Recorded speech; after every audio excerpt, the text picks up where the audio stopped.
Hello friends, I am Priyanka and you are watching Priyanka's teaching. Friends, today I am going to explain you a poem given in the book of class 4, James English Reader, Silver Jubilee edition by Ratna Sagar. Friends, the title of the poem is When Flowers Wake Each Morning. Okay, composed by Kane Nesbitt. Friends, you all can see that this poem contains 4 stanza and each stanza contains 4 lines, means total 16 lines are there. Okay.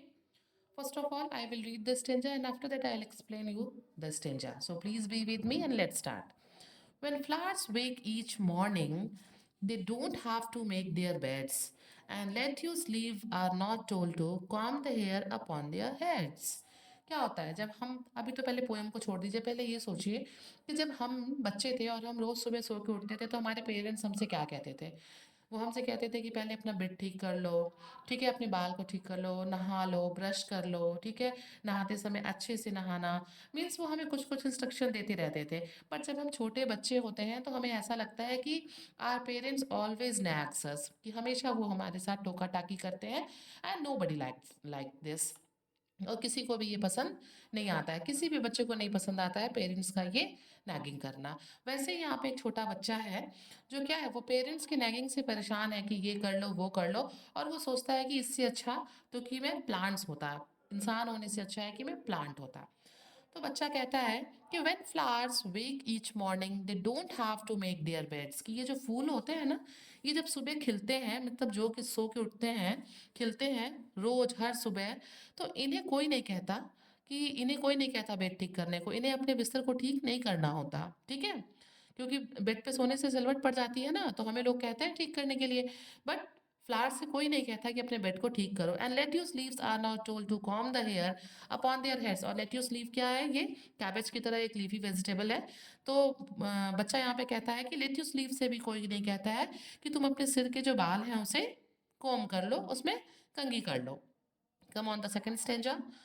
You would never tell asparagus it shouldn't play with spears. You would never ask a stalk of corn to wash behind its ears. देखिए, इस stanza में बच्चा कहता है कि कोई भी एस्प्रेगस जो कि एक प्लांट है, ठीक है, और यहाँ पे लिखा हुआ है देखिए, plant whose stem is eaten as a vegetable, ये भी एक वेजिटेबल प्लांट ही है। कि इस एस्प्रेगस से कोई भी नहीं कहता है कि तुम स्पीयर्स के साथ मत खेलो। स्पीयर्स क्या है, स्पीयर्स भी एक दूसरे तरह के प्लांट ही है, ठीक है ना। तो बच्चा यहाँ पे कहता है कि कोई भी नहीं कहता है एस्प्रेगस से कि तुम स्पीयर्स के साथ मत खेलो। जबकि मैं किसी के साथ खेलता हूँ तो पेरेंट्स कहते हैं कि वो बड़ा है, वो छोटा है, इनके साथ मत खेलो, उनके साथ मत खेलो। बट प्लांट से कोई नहीं कहता कि किसी के साथ मत खेलो। You would never ask a stalk of corn to wash behind its ears. देखिए, आप यहाँ पे कॉर्न देख रहे हैं ना, ये स्टेक ऑफ कॉर्न्स है। तो यहाँ पे बच्चा कहता है कि कोई भी जो है वो स्टेक ऑफ कॉर्न से नहीं कहता है कि अपने कान के पीछे भी वॉश कर लेना। छोटे बच्चों से हम लोग कहते हैं ना कि नहाते समय अपने कान को अच्छे से साफ कर लेना। तो ये चीज़ जो है इसी को रिपीट करते हुए वो कहता है कि कोई भी कॉर्न से नहीं कहता है कि अपने कान के पीछे भी सफाई कर लो। Now come on the third stanza. A mushroom does not have to clean its room, and you'll agree a tree would not have to study hard to learn geometry.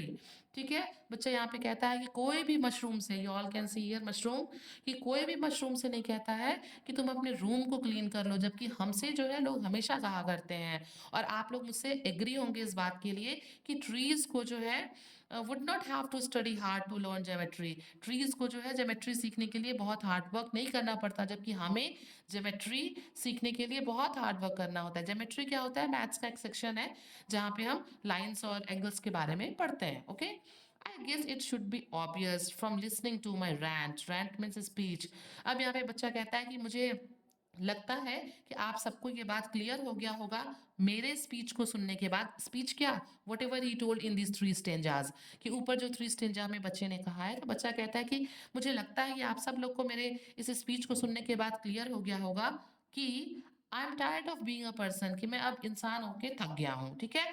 I would rather be a plant, अब मैं क्या होना चाहता हूँ, plant. क्यों plant बनना चाहता हूँ, क्योंकि वहां कोई नैगिंग नहीं करेगा, कोई वहां बेड ठीक करने के लिए नहीं कहेगा, हेयर कॉम करने के लिए नहीं कहेगा, कोई खेलने से मना नहीं करेगा, कोई कान साफ करने के लिए नहीं कहेगा। मीन्स जो बच्चा है ना, वो नैगिंग से परेशान होकर अब वो चाहता है कि वो प्लांट बन जाए। Okay friends, if you like the explanation please do share to others and very thank you for watching.